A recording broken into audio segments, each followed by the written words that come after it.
Reverend Pitts was speaking a few moments ago. Você já observou uma semente como o Reverendo Pitts estava falando há poucos momentos atrás? A seed goes into the ground.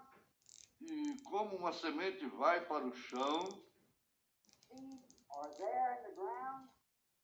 muitas sementes estão ali no chão. God moved upon the water with the light and brought forth. Quando Deus moveu sobre as águas com a luz, e a luz apareceu. Presence of God,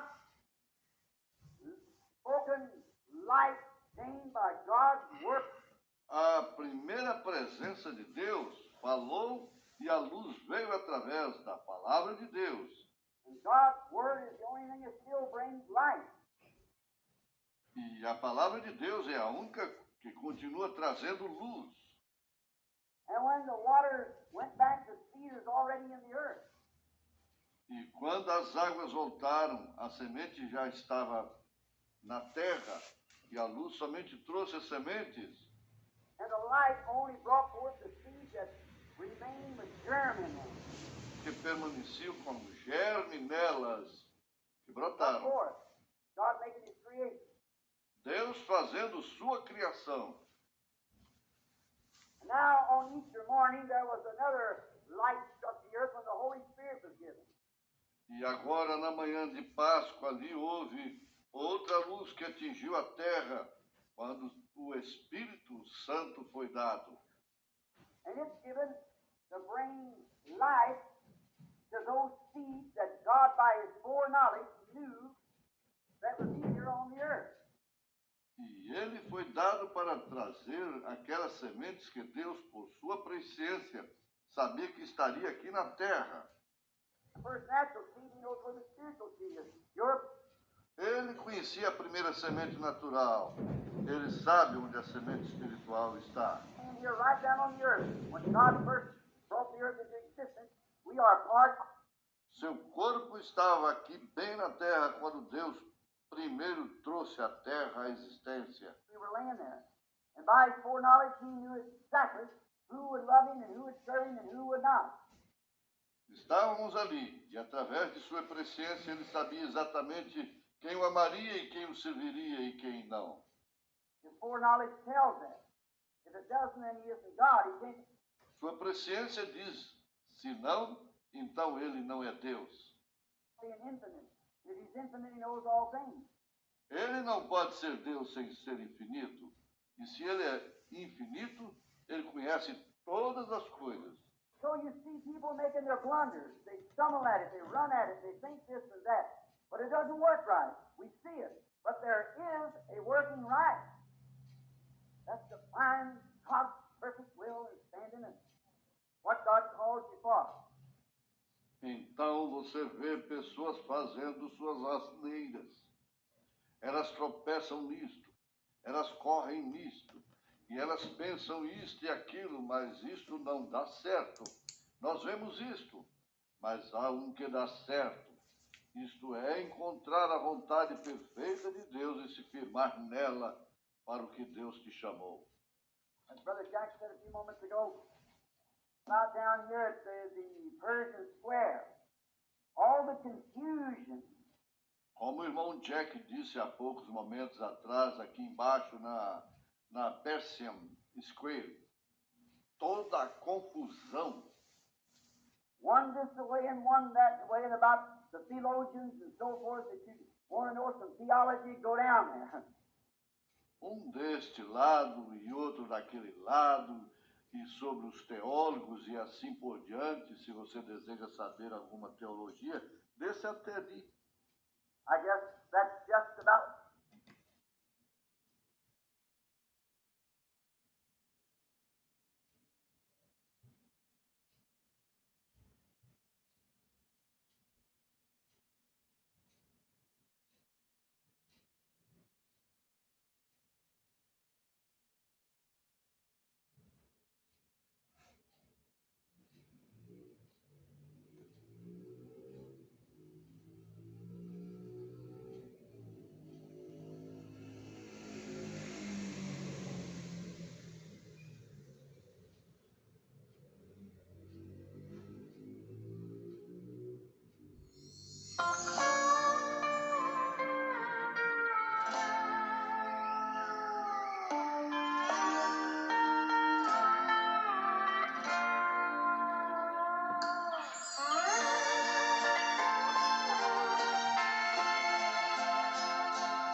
ali nunca faltava o amor e a comunhão. Hoje tudo está tão diferente, já não é como antigamente. Que saudade dos irmãos, casinha velha, estrutura de madeira, cobertura de esteira. Conheço as tuas obras e a tribulação e pobreza, mas tu és rico, e a blasfêmia dos que se dizem judeus e não são, mas são a sinagoga de Satanás. Nada temas que das coisas que hás de padecer, eis que o diabo lançará alguns de vós na prisão, para que sejais tentados, e tereis uma tribulação de 10 dias. Sê fiel até a morte, dar-te-ei a coroa da vida. Muito bem, irmãos.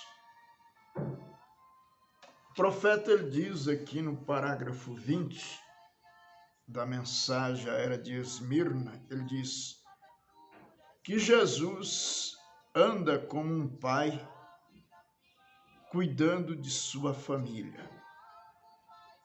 Aqui dizendo, ele diz: conheço as tuas obras, mas tu és a tua pobreza, mas tu és rico. Veja, eis aí novamente, veja-no andando pelo meio de sua igreja.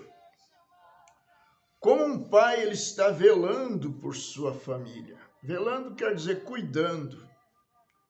Como um pai, ele está velando por sua família. Ele é a cabeça de sua igreja. Ele é o sustentador. Ele é o protetor. Porém, ele verifica sua pobreza. Aí está. Ele é o que sustenta a sua noiva, a sua igreja. Hoje de manhã, nós estivemos falando, sobre o cuidado de Deus com a sua noiva.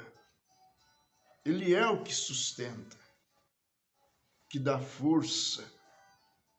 Ele é o que protege. Ele verifica a sua pobreza. Isso mesmo. Como o crente sem instrução tropeça nisto? Como Deus pode resistir olhar para os seus em tempos de necessidade e deter-se de todo, ao invés de ceder e prodigalizar-lhes todas as coisas materiais? Aqui é onde vocês têm de crer novamente no amor, na bondade e na sabedoria de Deus. Isto também é necessário. Lembre-se, ele admoesta: não andeis ansiosos pelo dia de amanhã, sobre o que vestireis, comereis ou comereis. Vosso Pai conhece as coisas de que necessitais. Ele quem veste os lírios do campo e alimenta os pássaros, fará muito mais por vós. Essas coisas físicas não são as verdadeiras necessidades básicas de vossa vida. Porque a vida de um homem não consiste das coisas que ele possui, mas buscai antes o reino de Deus e a sua justiça, e todas as outras coisas vos serão acrescentadas. Vê, o povo de Deus é inclinado para as coisas. O povo de Deus não é inclinado para as coisas materiais. ele é inclinado para Cristo. Os crentes não buscam os tesouros que estão embaixo, eles buscam os que estão em cima. É uma verdade absolutamente certa que a maioria dos cristãos não é rica. Pelo contrário, estão sempre do lado pobre. Foi assim nos dias de Jesus. O mesmo aconteceu nos dias de Paulo e será no dia de hoje. Oh, isto não é verdade hoje, pois os dias das eras de Laodiceia são de grande riqueza, onde frequentemente o critério de espiritualidade e abundância dos bens terrenos é uma abundância dos bens terrenos. Vejam como a igreja é rica em bens materiais, mas quão pobre no espírito. Bem-aventurados os pobres, porque deles é o reino de Deus. O reino de Deus não é comida nem bebida, não é material, ele está dentro de nós. Amém. Um homem rico é rico em Deus, não nas coisas mundanas. Oh, clama o Espírito, eu vejo a tua pobreza, eu vejo tua necessidade. Tu não tens muito, talvez nada, de que te jactanciares. O que tinha foi tirado de ti. Você alegremente cedeu suas posses em troca das coisas eternas. Tu és zombada, tu estás sendo escarnecida. Tu não tens bens materiais em que te apoiares, mas tu és rica a despeito de tudo isto. Tu seguramente descansas nele, que é teu escudo e grande recompensa. Teu reino ainda está por vir, mas virá, e ele será um reino eterno. Sim, eu estou a par de teus sofrimentos e dores. Eu sei o quanto te é difícil prosseguir, mas eu me lembrarei de tudo isto quando eu voltar para reivindicar-te como minha propriedade. Aleluia! Como minha propriedade, e então eu te recompensarei. Ora, isso não é nada contra as pessoas ricas, porque Deus pode salvar o rico. Alguns dos filhos de Deus são ricos, mas o dinheiro pode ser um laço, não somente aos que possuem, mas também aos que não o possuem. Você já pensou nisso? O dinheiro é um laço, pode ser um laço para aqueles que possuem, mas também pode ser um laço para aqueles que não possuem, porque entra numa condição de avareza que insaciável. Mas, irmão, um cristão, ele é contente com aquilo que Deus lhe tem dado. Primeiramente no estado espiritual, nas coisas que são eternas, e nas coisas materiais, ele não vive queixando nem tocando demanda daqui para ali. Antes ele está sempre disposto a ceder os seus direitos. Os cristãos no passado tiveram seus bens espoliados, mas permaneceram firmes na fé. Eles não se vendiam por preço algum. Ainda que prometessem o dinheiro a eles, todavia eles renunciavam a tudo por causa da fé. Vê? O irmão Brana lembra de Abraão, quando ele ganhou aquela batalha, o rei queria dar-lhe bens, etc. Ele disse: o teu dinheiro fica para ti. Salvo apenas os que os varões comeram. e não pegou nem sequer um cardaço de um sapato. Porque ele não queria compromisso com nenhum pagão, com ninguém de fé diferente a não ser com a palavra de Deus. Lá no passado, na primeira era, Tiago brada aos que estavam colocando sua confiança nas pessoas ricas: não tenhais a fé de nosso Senhor Jesus Cristo em acepção de pessoas. Os pobres ali estavam tentando exaltar os ricos a fim de conseguirem ajuda, ao invés de confiar em Deus. Ainda hoje se vê muito disso. Infelizmente, pessoas dando elogio a indivíduos que têm posse, com interesse de angariarem ajudas. Sabe, meu irmão, não existe uma outra ajuda a não ser aquela em relação ao ministro, a não ser aquela dos dízimos e oferta, que ainda que seja entregue por uma viúva, mas aquilo é entregue por fé, e fé na palavra de Deus. Aí Tiago diz: não façais isto. O dinheiro não é tudo. O dinheiro não é a resposta. E hoje também ele não é a resposta. Temos mais riqueza do que jamais tivemos. No entanto, está sendo feito menos espiritualmente. Isso mesmo. Não é com o dinheiro que Deus opera. Ele age pelo seu Espírito. Esta ação do Espírito vem somente a uma vida consagrada à palavra. Que coisa! É uma vida dedicada à palavra.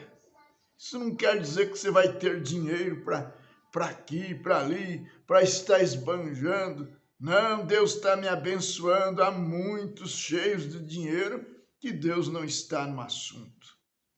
Versículo 9, ele ainda diz assim: e as blasfêmias dos que se dizem judeus e não são, mas são a sinagoga de Satanás. Apocalipse 2:9. Então aí você vê a palavra de Deus exortando. Ele diz: eis aqui um verso que exige considerável meditação, não somente porque é mais peculiar em seu conteúdo, mas também é virtualmente repetido em uma dispensação que está passando cerca de 1000 anos mais tarde. Apocalipse 2, verso 9. Eu sei as tuas obras, a tribulação, a pobreza, mas tu és rico. E a blasfêmia dos que se dizem judeu e não são, mas são a sinagoga de Satanás. Agora, em primeiro lugar, a palavra judeu não descreve a religião do povo judeu, mas se refere às pessoas de Judá. E tem o mesmo sentido como se eu dissesse: eu sou um irlandês por nascimento. Esta gente estava dizendo que, em verdade, eram judeus verdadeiros por nascimento. Eram mentirosos, não eram judeus por nascimento e nem eram judeus por religião. Se tudo isso é verdade, o que eram eles então? Eram pessoas enganadas que já faziam parte da igreja. Eles pertenciam à falsa vinha. Eles não eram a verdadeira igreja, mas a falsa, porque Deus disse que eles eram a sinagoga de Satanás. Agora, a palavra sinagoga é a mesma que nós usamos para a igreja. Na Bíblia, igreja quer dizer os chamados para fora, os convocados. O salmista disse acerca deste povo escolhido: bem-aventurado aquele que escolhes, aquele a quem escolhes e aproximas de ti, para que assista nos teus átrios, Salmo 65, verso 4.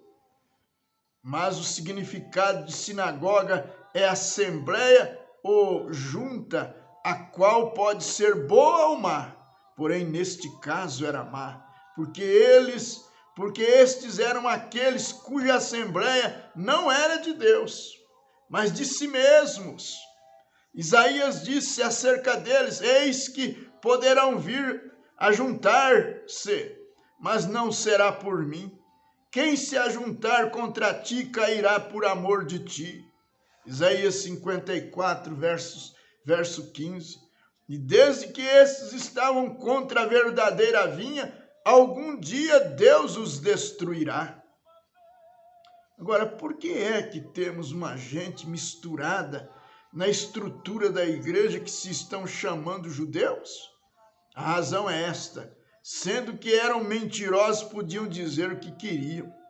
Podiam dizer o que desejavam, como se for um fato, e logo ficar com isso.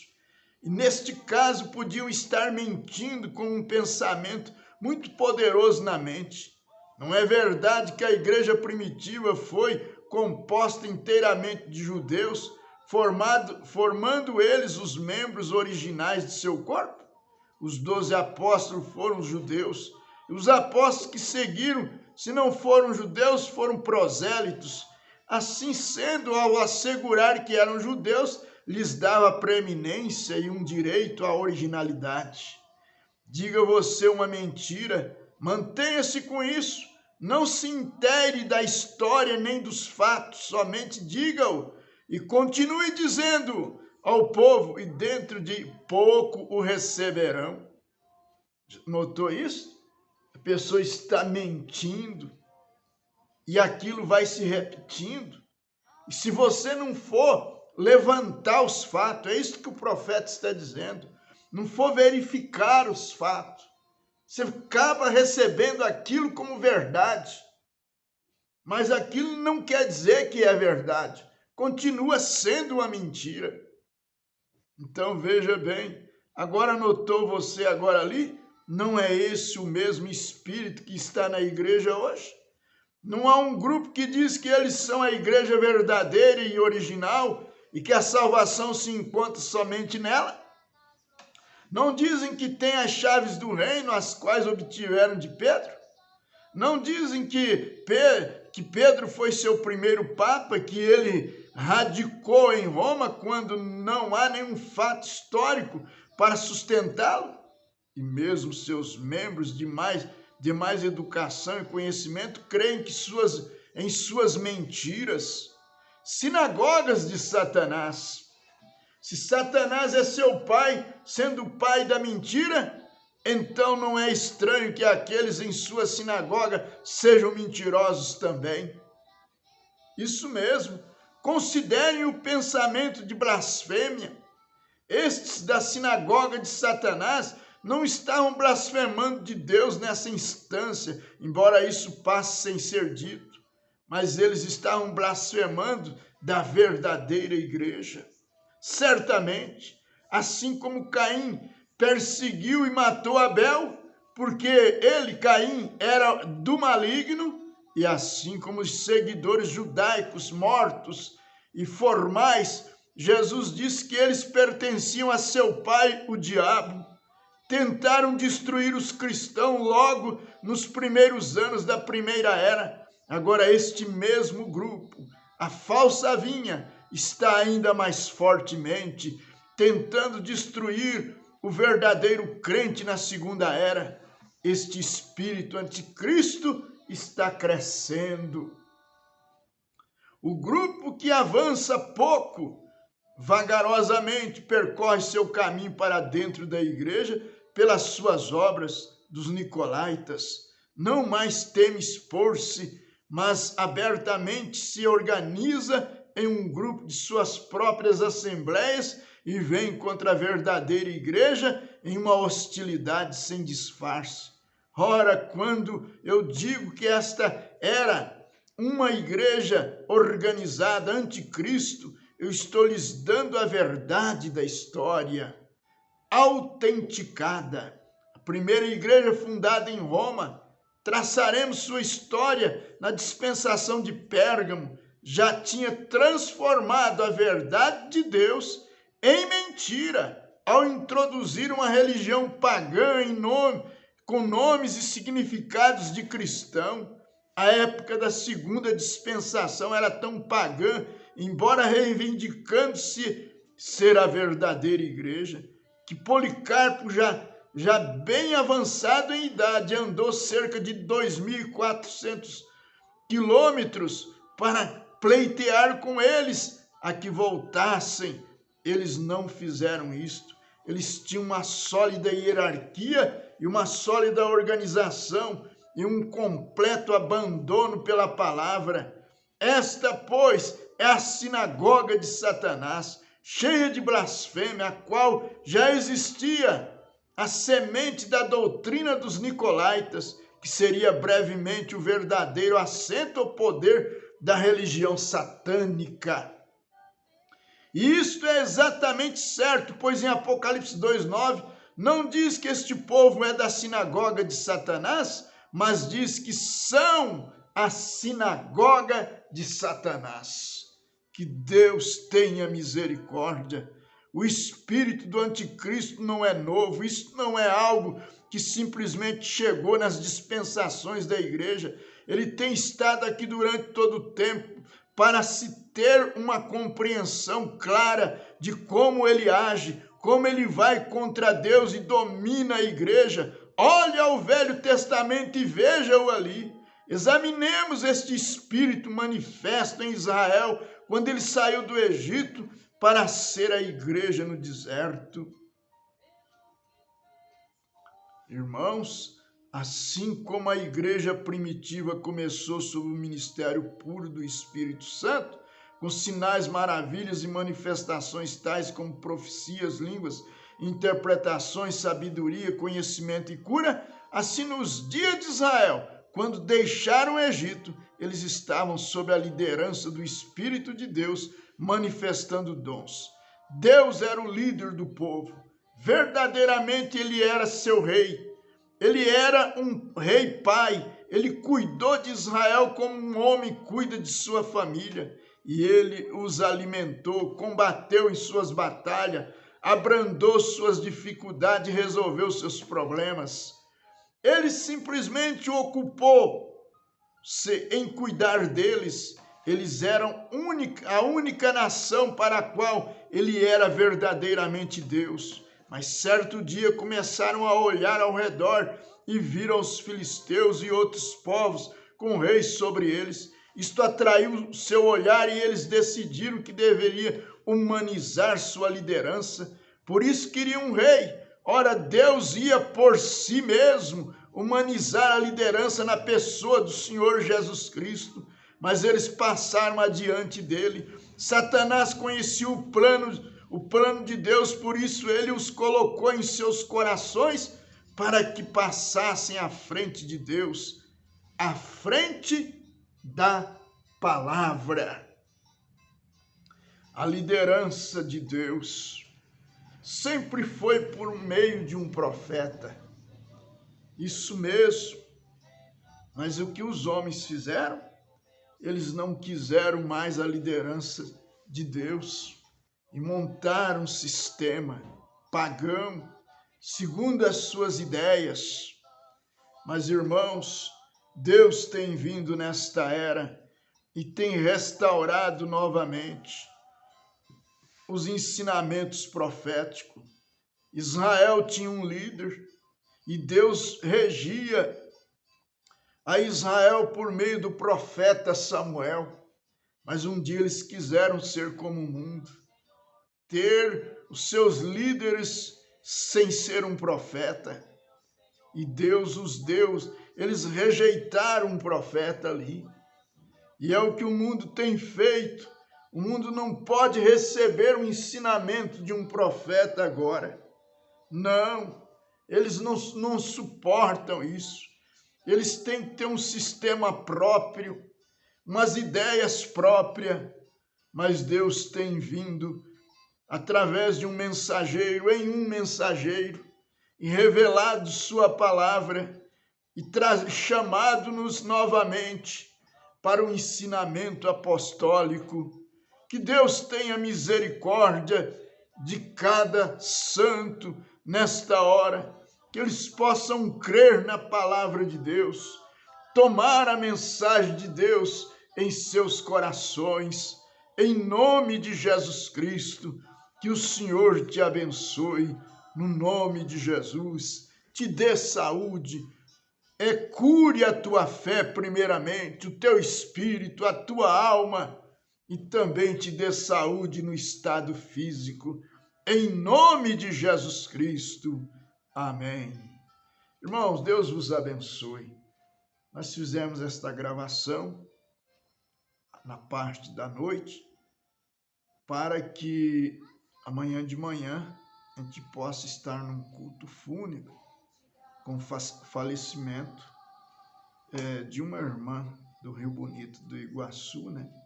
Que há tempos, filha da irmã, saudosa irmã Julinha. E então a gente teve que fazer essa gravação, adiantar, para ser postada na parte da manhã. Ore pela família, sim, que está sofrendo bastante com a partida da irmã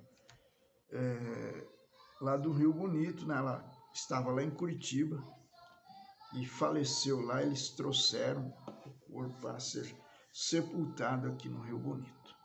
Deus vos abençoe, no nome de Jesus Cristo. Que Deus te dê força nesta hora, te dê conforto, no nome de Jesus. Amém.